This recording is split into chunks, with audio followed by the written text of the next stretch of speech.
Kabanata 641. Nagulat si Archie at agad na tumayo. Bakit bigla siyang dumating? Nagulat din sina Ariel at Gunther. Matagal na nilang gustong magkaroon ng koneksyon sa kanila ngunit hindi pa sila nagkakaroon ng pagkakataon. Matapos mag-isip sandali, tinanong ni Gunther ang bodyguard, "Sino ba ang tinutukoy mong Mr. Severin?" Palaging mag-isa si Miss Sheila kaya bakit siya pupunta rito kasama ang isang lalaki? Nang marinig ito ni Archie, tumingin din siya sa bodyguard na may pagtataka sa mukha. Sinabi ng bodyguard na si Miss Sheila raw ay nagsabing si Mr. Severin ang kanyang kasintahan. Kasintahan niya. Nagulat ang lahat at nag-isip kung kailan nagkaroon ng nobyo si Sheila. "Tara na, kailangan nating magmadaling salubungin sila," sabi ni Archie kina Gunther at Ariel. Maya-maya, dumating na silang tatlo sa pintuan. "Maligayang pagdating Miss Sheila at Mr. Severin. Ikinararangal naming nandito kayo." Agad na nakilala ni Archie ang lalaking katabi ni Sheila. Hindi ba siya ang asawa ni Diane Shanahan? Siya ang tumulong sa kanila upang makakuha ng 2 pwesto sa proyekto ng Longhorn sa Liberty City. Simula noon, binigyang pansin na niya si Severin at nalaman niyang hindi ito simpleng tao gaya ng inakala niya. Kahit na may mga mayayamang negosyante na hindi pa nakakakilala kay Severin, alam ni Archie na may kinalaman ito sa mabilis na pag-angat ng pamilya Shanahan bilang isang first-tier upper-class family. Alam din niyang hindi lang maganda ang relasyon ni Severin sa Longhorns at Zolancos kundi tila malapit din ito sa mga tao sa Draco Hall, at ngayon sinabi pa ni Sheila na siya ang nobyo nito. Ano man ang mangyari, kailangang makisama ng maayos ni Archie kay Severin at siguraduhin hindi niya ito makakalaban kailanman. "Pumasok po kayo," sabi ni Gunther na may ngiti. Maya-maya, masiglang inimbitahan papasok sina Sheila at Severin. Pagkaupo, tinanong ni Archie sina Sheila at Severin, "Maaari ko bang malaman ang dahilan ng inyong pagbisita?" Ngumiti si Severin at nagsabi, "Mr. Archie, Mr. Gunther, hayaan ninyo na dumiretso ako sa pakay ko. Ako at ang aking asawa ay magpapakasal siyam na araw mula ngayon at napili namin ang pinakamataas na palapag ng Bloomington Hotel. Ngunit nang pumunta ako para magpabok, nalaman kong huli na ako dahil nauna na itong nabook ni Mr. Gunther. Matapos ang ilang sandali, idinugtong niya, kaya narito ako ngayon at umaasang si Mr. Gunther at ang kanyang kasintahan ay magiging mabait at handang ilipat ang kanilang kasal sa ibang petsa o ibang lugar." Napalunok si Gunther at tumingin kay Ariel. Malinaw na kay Gunther na hindi niya dapat labanan si Severin dahil kasama niya si Sheila. Ngunit bago pa siya makasagot, agad na sumabat si Sheila ng may kay-abangan. "Pagmamay-ari ng pamilya ko ang hotel at dahil kami ang nakasira ng kontrata, handa kaming bayaran kayo ng dobleng deposito." Agad na umiling si Archie. Hindi na po kami hihingi ng anumang kabayaran, Miss Sheila. Huwag na po kayong mag-alala tungkol doon. Sapagkat malaking pakinabang sa kanya kung kusang loob niyang ilipat ang venue. Hindi lang dahil masyadong magastos ang lugar para sa pamilya nila kundi dahil magkakautang din ng loob sa kanya ang mga Ballard kung ililipat niya ito. Siyempre, isa pa rin ang dahilan na ayaw niyang makalaban ang mga Ballards. "Gunther, Ariel, bakit hindi na lang natin palitan ang venue?" sabi ni Archie.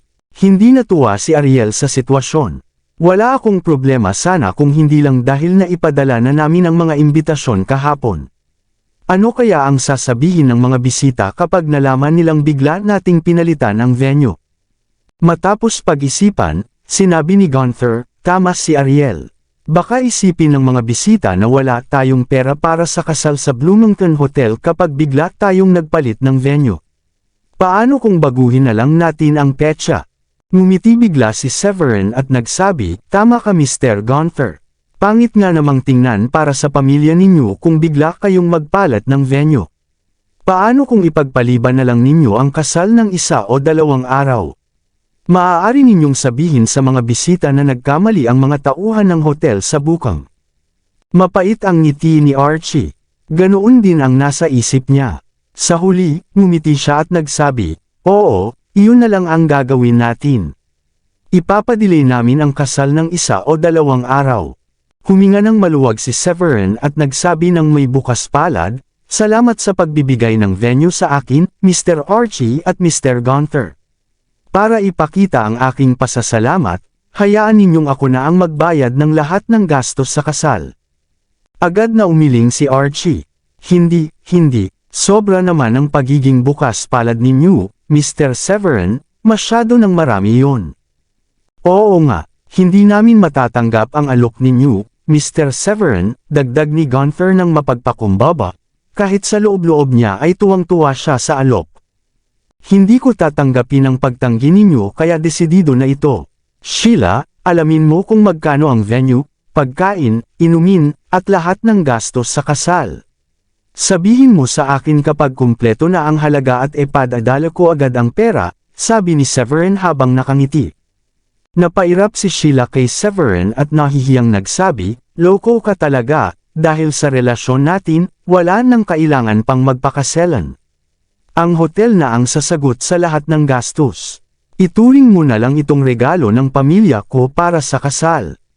Isa pa, wala naman talagang pinagkaiba kung sino ang magbabayad dahil ikaw ay ako at ako ay ikaw." Natahimik si Severin at wala nang masabi. Tiningnan niya si Sheila ng masama at nagsabi, "Ano pa ang hinihintay mo? Tawagan mo na sila ngayon o hindi ko nagaganapin ang kasal ko sa hotel ninyo." Napasimangot si Sheila nang makita niyang galit na galit talaga si Severin. Kaya agad siyang tumawag sa hotel. Pagkatapos ng tawag, sinabi niya, sagot ng hotel ang venue. Ang natitirang gastos ay umabot ng $4 milyong ngunit may diskwento na $1 milyong kaya $3 milyong na lang ang kailangan mong ipadala sa akin.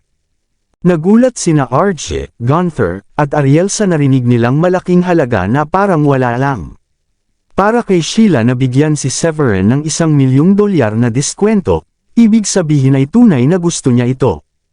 Ipinadala agad ni Severin ang pera at nagsabi, na ipadala ko na sa iyo ang $4 milyong.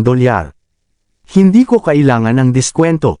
Loko ka talaga. Hindi ko maintindihan kung bakit kailangan mo pang gawing formal ang lahat sa pagitan natin. Unang beses itong nakainis kay Sheila na tumanggap ng pera mula sa isang tao. Hindi niya maiwasang isipin na itinuturing siya ni Severin na parang estranghero. Tumayo si Archie at nagsabi ng nahihiya, "Naku, paano ba namin kayo mapasasalamatan, Mr. Severin? Huwag na ninyong isipin iyon. Maliit na halaga lang iyon. Isa pa, kayo naman ang nag-book ng venue. Hindi ako mapapanatag sa pagtulog sa gabi kung hindi ko kayo nabayaran para sa pagpapalit ng petsa," sabi ni Severin na nakangiti. "Gusto ba ninyong kumain muna ng tanghalian kasama namin bago kayo umalis?" Tanong ni Archie na may pag-aalangan. Ngumiti si Severin. "Ayos lang, Mr. Archie. May iba pa akong kailangang gawin gaya ng paglalagay ng mga advertisement." Wala nang nagawa ang mga Solana kundi ihatid sina Severin at Sheila dahil desidido silang umalis. Hindi ba si Severin ang asawa ni Diane Shanahan? Paano niya nasabing maliit na halaga lang iyon? Malaki rin ang magagastos niya para sa sarili niyang kasal at sigurado akong hindi ang mga Shanahan ang gagastos noon kaya paano niyang nagawang bayaran ang kasal ninyong dalawa ni Ariel ng ganoon lang kadali? Sabi ni Archie matapos umalis sina Severin. Tumango si Gunther at nagsabi, "Oo, mas marami pa siyang tinatago kaysa nakikita ng ating mga mata." Yehey! Ang galing nito, mahal. Nakaligtas tayo ng milyon-milyong para sa kasal. Masayang sabi ni Ariel. At ang kailangan lang nating gawin ay sabihin sa mga bisita na naurong ng 2 araw ang kasal. Maliit na bagay iyon kapalit ng ilang milyong $. Oo, maswerte tayo na nakilala natin ang isang taong sobrang bukas palad na siya pa ang sumagot ng gastos sa kasal natin, sabi ni Gunther na nakangiting hanggang tenga. Hindi lang siya bukas palad kundi napaka-detalyado rin sa bawat ginagawa niya. Sabi ni Archie na nakangiti. Sa koneksyon niya sa mga Shanahan at sa suporta ni Miss Sheila, maaari na lang sana niyang hilingin na ibigay natin ang venue ng walang kapalit. Ganoon ang gagawin ng kahit sino, pero gumawa siya ng paraan na panalo ang magkabilang panig kaya masasabi kung malayo ang mararating niya. Nakunat ang noo ni Ariel. "Dad, hindi mo ba siya masyadong pinupuri? Hindi naman siya sikat. Sa totoo lang, hindi ko pa naririnig na pinag-uusapan siya ng kahit sino. Diyan ka nagkakamali. Si Mr. Severin ang dahilan kung bakit mula sa pagiging third-tier upper-class family na muntik nang bumagsak, mabilis na nakabangon ang mga Shanahan at nalampasan pa ang mga pamilya sa first-tier upper-class. Sa katunayan, hindi pa siya ganoon katagal na bumalik, paliwanag ni Archie. Matapos mag-isip-isip, sabi ni Gunther, mukhang hindi lang tayo dapat dumalo sa kasal ni na Mr. Severin at Miss Diane, kundi siguraduhin din nating magbibigay tayo ng isang napakamahal na regalo. Tumango si Archie at seryosong nagsabi, oo, kailangan talaga nating makuha ang loob nila. Severin, nabanggit mo kanina ang tungkol sa paglalagay ng mga advertisement. Ano bang ibig mong sabihin doon? Tanong ni Sheila mula sa upuang nasa harap. Balak kong ilagay ang litrato namin sa kasal kasama ang timer na nagbibilang ng araw hanggang sa petsa ng kasal sa lahat ng taxi at bus stop para ipahayag ang kasal namin ni Diane na magaganap sa loob ng 9 na araw, masayang sabi ni Severin. Wow! Hindi ko inakalang ganoon kakaromantiko. Naloko mo talaga ako. Sabi ni Sheila na kumikislap ang mga mata. Bigla siyang may naisip kaya idinugtong niya. Pero hindi naman talaga ako nagmamalasakit sa ganyang bagay at hindi ko rin kailangan ng engranding kasal. Sapat na para sa akin na makasama ang lalaking mahal ko. Sa katunayan, isang salita mo lang at magiging iyon na ako habang buhay. Sa narinig na iyon, hindi napigilan ni Severin na mag-isip kung may katapusan ba ang mga kalokohan ni Sheila. Matapos niyang ayusin ang lahat, inihatid ni Severin si Sheila pauwi. Pagkatapos ay pumunta siya sa bahay nila Diane dahil humiling ito kaninang umaga na ihatid siya sa mall para mamili kasama si Meghan. Severin, nakapili na si Diane ng kanyang wedding dress. Tingnan mo itong litrato na kuha ko habang suot niya ang gown. Ano sa tingin mo? Masayang tanong ni Meghan agad nang dumating si Severin sa bahay. Tiningnan ni Severin ang litrato at tumango ng kontento. Ang ganda niya, sobrang ganda. Tingnan mo at halos natutulo na ang laway ko sa mga litrato. Namula si Diane. Pagkatapos ay napairap siya kay Severin at nagsabi, loko ka talaga. Severin, nasaan na ang singsing?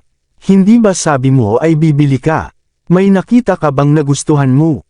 Tanong ni Meghan nang nanunukso. Ngumiti si Severin at ipinakita ang isang litrato mula sa kanyang telepono. Tingnan mo ito, ang ganda. Siya lang ang nag-iisa sa buong mundo. Sa sandaling iyon, si Felicia na nakarinig ng kanilang usapan ay agad na lumapit ng tumatakbo at nagsabi, patingin. Patingin, pero kailangan kong balaan ka, hindi tatanggapin ng pamilya namin ang mumurohing singsing. Isa pa, ikaw mismo ang nagsabi na bibili ka ng singsing na sobrang mahal na magiging usap-usapan sa buong Brookborn, hindi, kundi sa buong Southern County, sa mahabang panahon. Halos mabitawan ni Meghan ang kanyang panga sa sobrang gulat. Diyos ko, hindi ba itong diamond ring at diamond necklace ang ginamit ng kumpanya para sa advertisement? Isa lang ang mga ito at mariing sinabi nilang hindi ito ibebenta. Wika niya na halos hindi makapaniwala. Oo, napanood ko yun sa TV ilang araw na ang nakalipas. Sinabi nilang hindi nila ito ibebenta kaya paano mo nakuha ito? Gulat ding sabi ni Felicia. Severin, tiyak na umabot ng milyon-milyon ang halaga nito. Nilunok muna ni Meghan ang kanyang laway bago nagpatuloy. Ang tapang mo, hindi ako makapaniwalang kaya mong bumili ng ganito. Mukhang mahal na mahal mo talaga si Diane, ano? Naiinggit na nga ako sa swerte niya. Tigilan mo na ang mga kalokohan mo, bata ka, agad na sagot ni Diane na hindi alam kung bakit ganoon na lang ang reaksyon ni na Meghan at Felicia. Agad niyang kinuha ang telepono ni Severin at nang makita ang litrato, siya mismo ay natulala. Narinig ko na ang tungkol sa diamond ring at diamond necklace na ito. Ang necklace ay tinawag na The One samantalang ang singsing naman ay and only. Sinabi ng kumpanya na hindi nila ito ibebenta kaya nagbibiro ka lang siguro sa amin, hindi ba? Umupo si Severin sa sofa at ngumiti. Bakit naman ako magbibiro sa ganitong bagay? Nagbigay na nga ako ng $7,500,000 bilang deposito. Ano, $7,500,000 lang ang deposito? Magkano kaya ang kabuoang halaga niyan? Nilunok ni Felicia ang kanyang laway at bumilis ang tibok ng puso habang iniisip kung gaano kalaking pera ang ginastos ni Severin sa mga alahas. Hindi naman sila ganoon kamahal, ibinenta sa akin ng kumpanya ng 300 milyong dolyar. Bahagyang kumibot ang labi ni Severin matapos sabihin ang presyo. Alam niyang walang ideya ang tatlo kung gaano karaming pera ang meron siya. 300 milyong dolyar. Halos himatayan si Felicia nang marinig kung magkano ang halaga ng singsing at kwintas. Agad siyang naupo sa sofa at nagtanong, "Anak, bakit ka gagastos ng ganoon kalaki para lang sa mga alahas?" "Mom, hindi ba sinabi ko na bibili ako ng singsing na sobrang mahal na magiging usap-usapan sa buong Southern County? Isa pa, nararapat lamang na ibigay kay Diane ang pinakamahusay," seryosong sagot ni Severin. "Diyos ko, 300 milyong dolyar at sinasabi mong hindi iyon mahal. Sigurado akong iyan na ang pinakamahal na alahas sa buong Dracodam. Hindi nakapagtatakang pumayag ang tindahan na ibenta ito sa iyo," sabi ni Megan. "Tama nga ang hinala ko na may tinatago siya sa akin. Sinabi niyang 300 milyong dolyar lang ang pera niya pero gumagastos siya na para bang galing lang sa puno ang pera. Bukod pa roon, binigyan pa niya si mama ng 7,500,000 kaya saan nanggaling ang lahat ng dagdag na pera?" Sa isip ni Diane, kahit na binigyan siya ng Longhorns ng 150 milyong dolyar kapalit ng pagkakagamot sa kanila, hindi pa rin ito maipapaliwanag kung saan siya nakakuha ng lahat ng sobrang pera. Isa lang ang paliwanag, mas marami siyang pera kaysa sa ipinapakita niya. Mabilis ding napansin ni Megan na may kakaiba kaya nagtanong siya, "Severin, sabihin mo nga sa amin ang totoo. Saan mo nakuha ang lahat ng perang ito?" "Oo, Severin, saan mo nakuha ang lahat ng perang ito?" Tanong ni Felicia na para bang iniimbestigahan siya. Alam ni Severin na wala na siyang kawala kaya kailangan na niyang magsabi ng totoo. Napakamot siya at natawa ng pilit. Sige, hindi ko na kayo lolokohin pa. Sa totoo lang, isa akong bilyonaryo." Sa kanyang pagkagulat, tumawa lang si Megan. Hindi siya naniwala ni kaunti. "At sabi mo hindi ka na magsisinungaling. Ha, sige, tuloy mo pa. Hinihintay pa rin namin na sabihin mo ang totoong kwento." Maraming salamat sa lahat ng sumusubaybay. Please subscribe and follow my YouTube and Facebook channel, Filipino Novel. Maraming salamat po. Kabanata 645. Hindi lang si Megan ang nag-isip na nagbob-bluff siya. Pati si Felicia ay napairap at nagsabi, "Hindi mo pa ba naririnig ang kasabihang honesty is the best policy? Mas mabuting sabihin mo na ang totoo ngayon kung hindi ka namin palalagpasin." Mapait na ngumiti si Severin at tumingin kay Diane. "Ang Draco Hall ay akin talaga. Ako ang tunay na hall master doon." Muntik nang matawa si Diane pero nang maisip niya, kung totoo ang sinasabi ni Severin, ibig sabihin ay may 12 hall siya sa ilalim niya, at tiyak na mabibigla sina Megan at Felicia. Iisipin nila na nagsisinungaling lang siya ulit at iyon ang dahilan kung bakit Draco Hall lang ang binanggit ni Severin. Kahit ganoon, sobrang nabigla pa rin sina Megan at Felicia na halos mahulog ang kanilang panga sa sahig. "Hindi totoo yan. Totoo bang ikaw ang hall master ng Draco Hall?" tanong ni Megan. Hindi na niya alam kung ano pa ang dapat itanong dahil hindi pa rin siya makapaniwala sa mga salita nito. Ngumiti si Diane at nagsabi, "Totoo ang sinabi niya. Kung hindi, sa tingin niyo ba ibibigay lang ng ganoon kadali ni Larry ang negosyo ng mga Chavez sa atin? Sa tingin niyo ba ganoon lang kabait ang Draco Hall?" "Well, oo. Iniisip ko rin iyon at sa nakikita ko kahit pa parang mainit na patatas ang Draco Hall, isa pa rin ito sa pinakamalalakas na hall sa lahat ng panahon. Kaya walang dahilan para matakot sila sa mga Ballard, kaya bakit nila ibibigay ng ganoon kadali sa atin ang negosyo at ang hinihingi lang nila ay magbigay tayo ng kaunting bayad taon-taon. Sa kahit anong kaso, mas malinaw na ngayon ang lahat," sabi ni Felicia na parang nabuo na sa isip niya ang buong larawan ng palaisipan. Kung ganoon hindi ba ibig sabihin nito na ang pera ay umiikot lang hanggang bumalik sa parehong tao na nagsimulan ng lahat? Sa madaling salita, "Severin, ang talino mo. Lalong lalakas ang pamilya natin dahil dito pero syempre makikinabang din ang Draco Hall dahil hindi magdududa ang mga Ballard o iba pang malalakas na pamilya. Dapat kong aminin na napakagaling ng plano mo. Lalong humanga si Meghan kay Severin. Ibig sabihin nito, kapag ikinasal ka kay Diane, ang pamilya natin at ang Draco Hall ay magsasama upang maging pinakamayamang pamilya sa buong syudad. Diyos ko, kahit ang mga Ballard ay hindi magiging kasing yaman o kasing dami ng negosyo tulad natin noon. Tayo ang magiging pinaka-makapangyarihang pamilya. Agad inilagay ni Severin ang kanyang daliri sa kanyang labi na parang pinapatahimik sila. Huwag niyo itong ipagsasabi kanino man. Wala itong may dudulot na mabuti sa atin kapag nalaman ito ng mga Ballard o ng iba pang pamilya. Sino ba ang may pakialam sa kanila? Sobrang baliw na baliw sa iyo si Miss Sheila kaya hindi nila tayo kailanman gagalawin. Bukod pa roon, maganda naman ang relasyon mo sa mga Ballard at baka balang araw, doon pa tayo tumira, sabi ni Felicia. Natahimik si Severin. Wala na talagang magbabago sa kanyang pagmamahal sa pera. Kinabukasan, pinalitan na ang lahat ng billboard sa bawat bus stop sa Brookbourne ng larawan nina Severin at Diane. Mayroon pang timer na nagbibilang ng araw bago ang kanilang kasal. Naipadala na rin nina Severin at Diane ang kanilang mga imbitasyon sa kasal. Makikita sina Maurice at Judith na abot-tay nga ang ngiti sa lahat ng oras. Hindi nila inakalang darating ang araw na mabababad sila sa lahat ng atensyon na ibinuhos sa kanilang pamilya. Si Felicia naman ay hindi pa naging ganoon kasaya at kagalak na makita ang larawan nina Severin at Diane sa mga billboard. Nakatayo si Diane sa tabi ng bus stop at nakatitig sa billboard habang tumutulo ang luha sa kanyang mga mata. Agad niyang tinakpan ang kanyang bibig habang patuloy ang pagtulo ng kanyang mga luha. Sa sandaling iyon, naramdaman niyang sulit lahat ng kahihiyan na tiniis niya sa nakaraang 5 taon. Natagpuan na rin niya sa wakas ang lalaking kanyang maaasahan, kahit nakilala niya ito ng aksidente lamang. Sa oras na iyon, kararating lang ni Severin sa isang tindahan ng alahas. Nakangiti siya nang salubungin siya ng may-ari ng tindahan.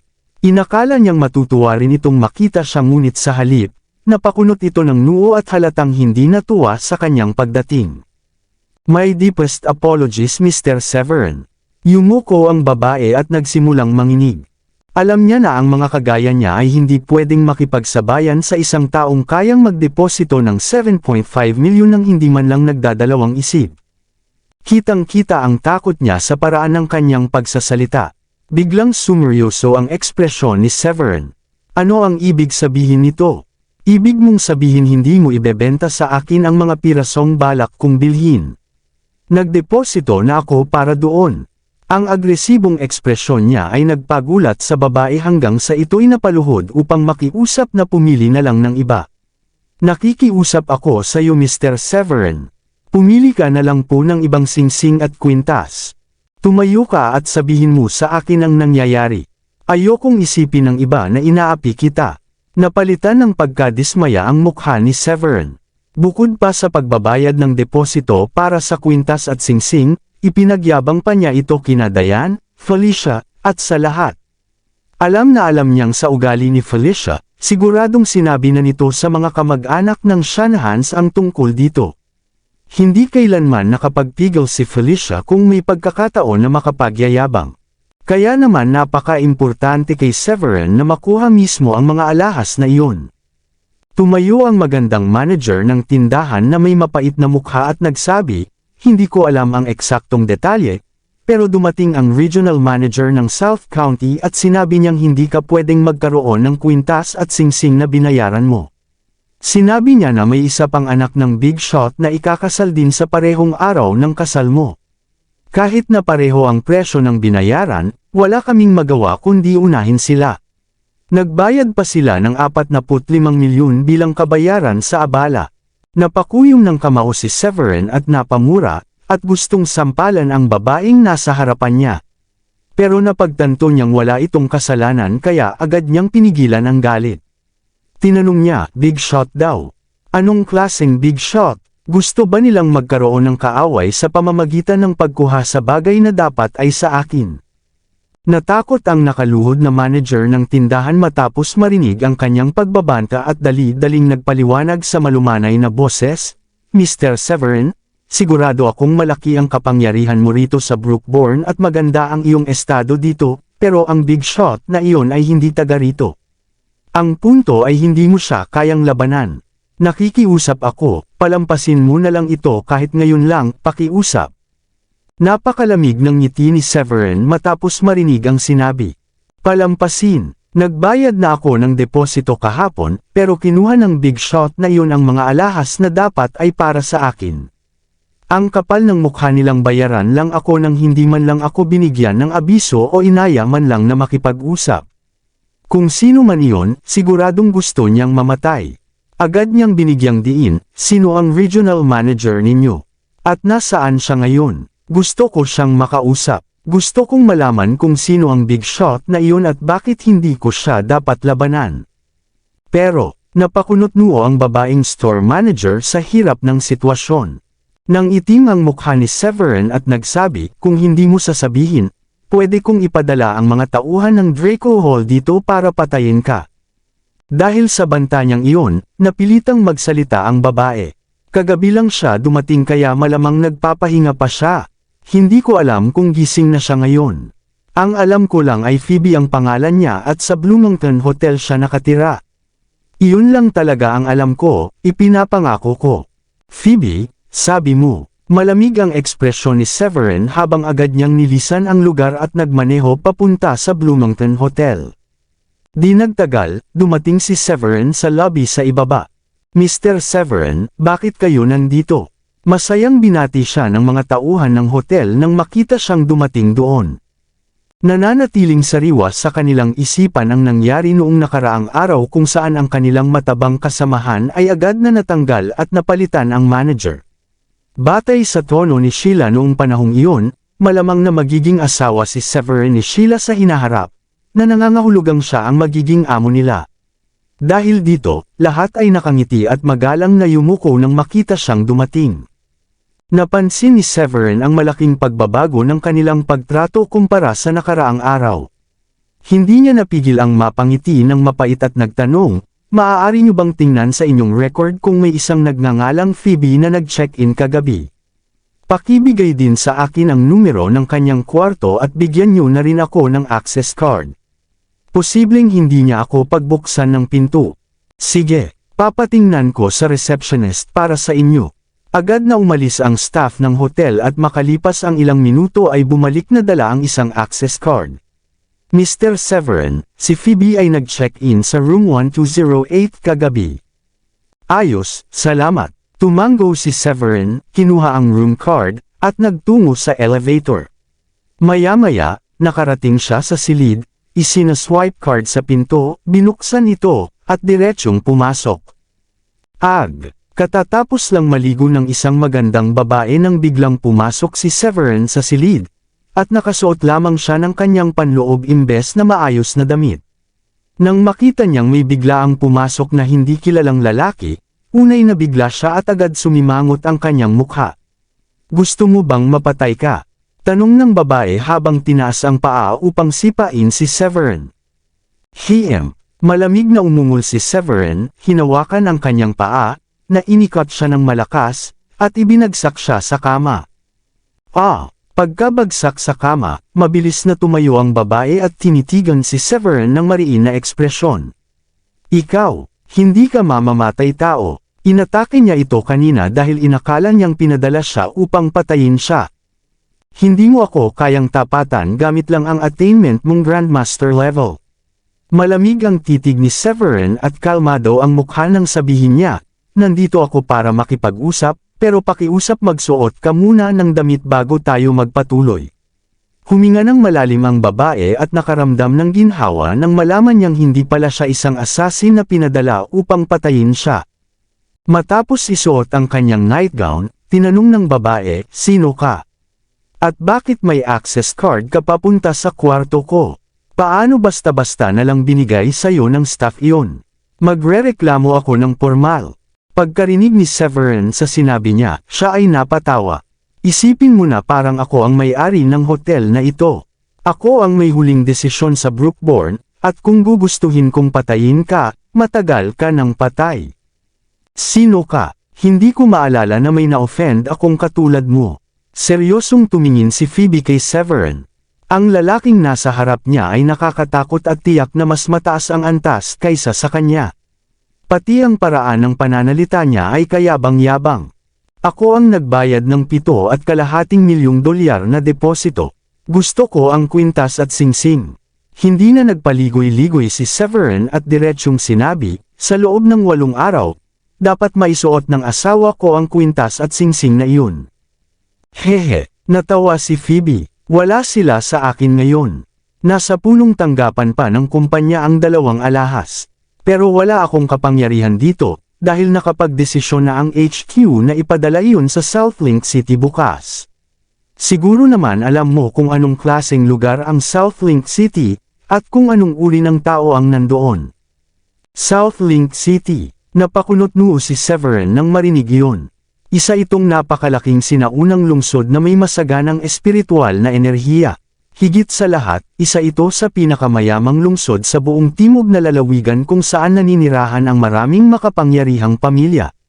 Maging ang South County Mansion ay nasa Southlink City. Akala ni Phoebe na natakot si Severin nang makita niyang parang naguluhan ito, kaya ngumiti siya ng malamig at sinabi, "Sa Southlink City, kahit ang mga taong katulad mo ay hindi kayang galitin ng mga pamilyang nasa 3 antas. Sa tingin mo ba nasa posisyon ka para suwiin ang taong bumili ng kwintas?" Pagkatapos ay umupo si Phoebe sa gilid ng kama, na inilahad ang kanyang maitim na buhok, at muling nagsabi, "Pinapayuhan kitang tumigil na habang may pagkakataon pa. Bukod sa ibabalik ng aming kumpanya ang deposito na binayaran mo, bibigyan ka pa ng malaking kabayaran. Hindi ba't napakaganda na makuha mo lahat ng iyon nang hindi man lang kumikilos?" Pangarap ito ng karamihan. Sa pananaw ni Phoebe, dumating siguro si Severin dahil hindi pa niya alam ang tungkol sa pera ng kabayaran. Kung alam niya, baka mas bukas ang isip niyang tanggapin iyon dahil hindi maliit ang halaga. Ngunit hindi niya inasahan na ngumiti lang si Severin at nagsabi, "Paumanhin, pero wala akong interes sa pera. Kagaya ng sinabi ko kanina, gusto kong isuot ng asawa ko ang kwintas at singsing na iyon sa loob ng 8 araw. Hindi ko nagugustuhan ang tono mo at ang paraan ng pakikitungo mo, lalo na't ako ang unang nagbayad ng deposito. Gusto mo bang ipapatay ang sarili mo?" Napakunot ang noo ni Phoebe, hindi niya inaasahan na ganito kaprangkang tao ang kaharap niya. Malamig siyang nagpaliwanag, "Totoo na ikaw ang unang nagbayad ng deposito at ang isa pang mamimili ay dumating lang mga 4 o 5 oras matapos ka, pero pag-aari ng kumpanya namin ang produkto, at kami ang may karapatang ibenta ito sa kanila." Diretsyong sumagot si Severin, "Pasensya na pero ako ang unang nagbayad ng deposito, kaya akin ang 2 alahas. Bukod pa riyan, hindi man lang nila ako iginalang at basta-basta na lang nagdesisyon para sa akin. Anong karapatan nilang gawin iyon?"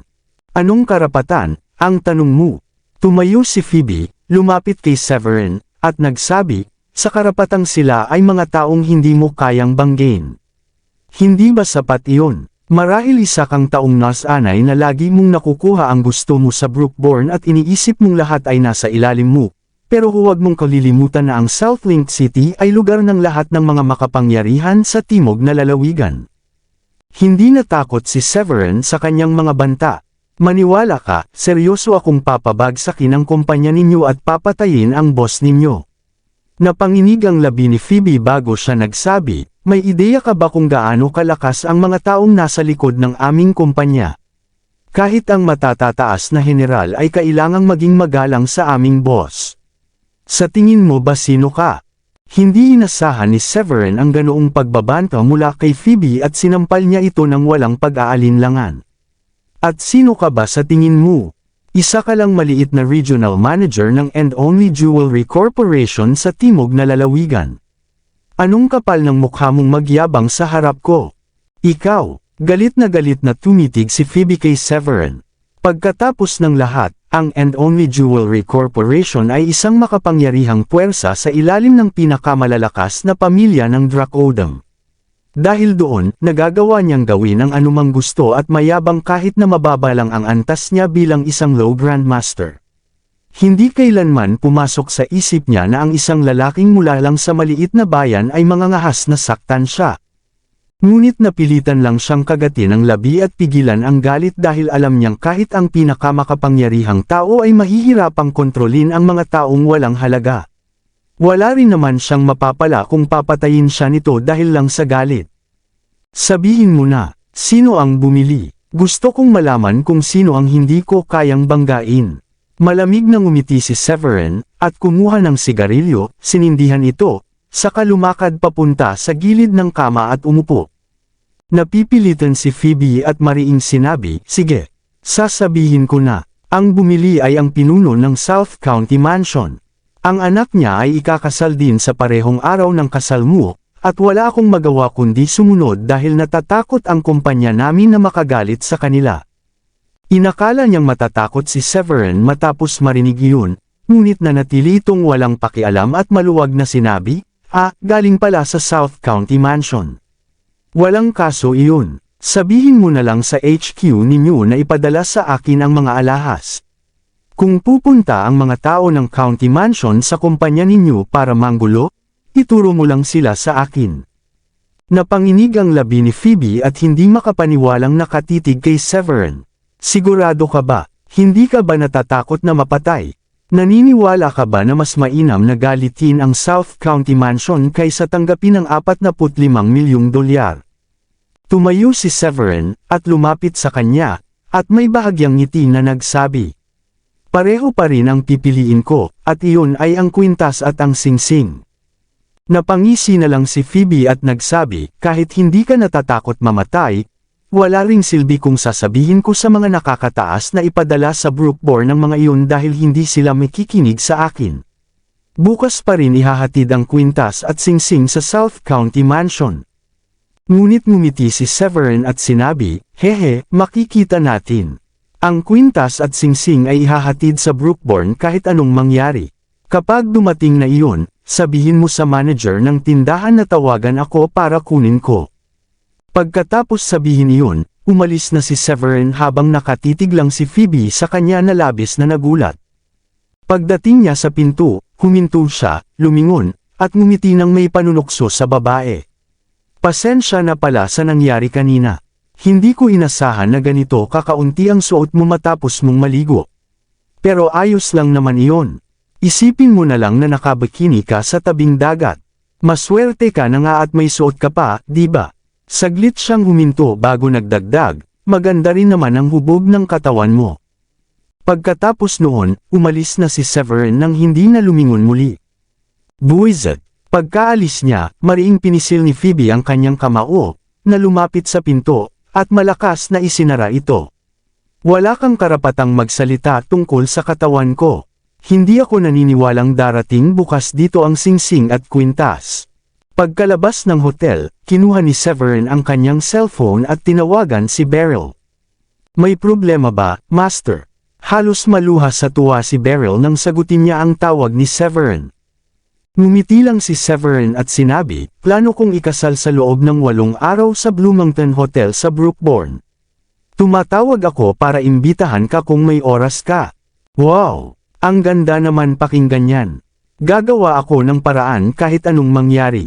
Halos tumalon sa sobrang tuwa si Beryl sa kanyang villa, at walang makakapaniwala na ang isang tanyag na babaeng diyosa ng digmaan ay matutuwa na parang isang bata. Kabanata 650. Hindi ko pa nasasabi sa tatlo pa, kaya ipasa mo na lang sa kanila ang mensahe para sa akin. Hindi ko sila tatawagan isa-isa para ipaalam. Sabi ni Severin kay Beryl matapos mag-isip.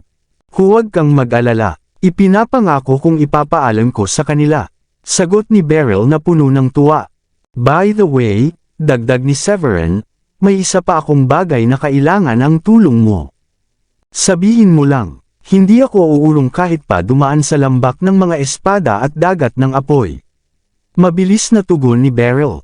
Ahem, hindi naman ganoon kabigat. Napangiti si Severin at nagsabi, sigurado akong alam mo ang And Only Jewelry Corporation, tama. Sabihin mo sa kanila na ibalik sa akin ang set ng kwintas at singsing na tinatawag na the one and only. Na-order ko yun ng maaga, pero mukhang sinusubukan nilang sumipsap sa South County Mansion kaya dadalhin nila sa South Link City ang alahas kapalit ng pagsuway sa kasunduan nila sa akin. Paanong nagawa ng mga walang galang na iyon na tretuhin ka ng ganyan? Ipinapangako kong pahihirapan ko ang pamilya nila. Galit na sagot ni Beryl matapos marinig yun. Hindi ako makapaniwalang sisirain nila ang kontrata ng bentahan sa iyo para lang ibenta sa iba ang singsing at kwintas na para sa asawa mo. Nararapat lang silang bugbugin. Masayang tumawa si Severin nang marinig ang galit na tinig ni Beryl. Say, hindi rin naman sila lubos na dapat sisihin, dahil wala silang alam kung sino talaga ako. Ang kailangan mo lang gawin ay ipasabi sa kanila na ipadala ang alahas sa Brookborn at tuparin ang kontrata. Hindi na kailangang banggitin ang tunay kong pagkatao, naiintindihan mo. Naiintindihan. Mabilis na sagot ni Beryl na parang nanumpa. Okay, hanggang dito na lang muna. Magkikita tayo at iinom ng sabay sa loob ng 8 araw.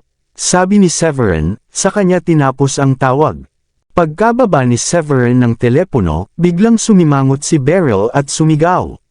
Bill! Pumasok ang isang butler kasama ang ilang mga katulong. Tumingin si Beryl sa matandang butler at sinabi, pakisabi sa pinuno ng And Only Jewelry Corporation na nais ko siyang makausap kaagad. Agad na sagot ng butler, ayon po sa utos ninyo, ma'am. Pagkarinig noon, agad siyang nag-utos at umalis kasama ang iba pang kasamahan. Nasa lungsod ng Drakcom si Beryl, at doon din nakabase ang punong tanggapan ng And Only Jewelry Corporation, kaya doon tinawagan ni Severin si Beryl para humingi ng tulong. Matapos umalis ang butler, nag-isip si Beryl sandali bago nagpadala ng mensahe sa chat group kasama ang 3 pang Diyos ng digmaan. Haha, magandang balita. Inimbitahan ako ni Master na uminom. Grabe talaga, bakit hindi niya kami tinawagan? Bakit ikaw lang ang inimbitahan ni Master? Agad na tugon ni Warren matapos makita ang mensahe. Sumagot din si Callum. Anong ibig sabihin nito, Beryl? Isa kang magandang babae, kaya hindi ko maiwasang isipin na baka may gusto sa'yo si Master. Hindi ako makapaniwala na binigyan kanya ng espesyal na atensyon at inimbitahan pang uminom kasama siya. Napailing si Beryl at walang masabi. Nagpadala siya ng isang gift na nagpapakita ng pagkadismaya at sinabi, anong kalokohan niyang pinagsasabi ninyong matatanda? Masisiyahan ako ng todo kung sakaling makita ako ni Master sa ganoong paraan. Hindi niya ako inimbitahan agad para uminom kasama siya. Ang gusto niya ay ipaalam ko sa inyo na lahat tayo ay iinom kasama siya sa top floor ng Bloomington Hotel sa Brookborn 8 araw mula ngayon. Doon niya idaraos ang kanyang kasal.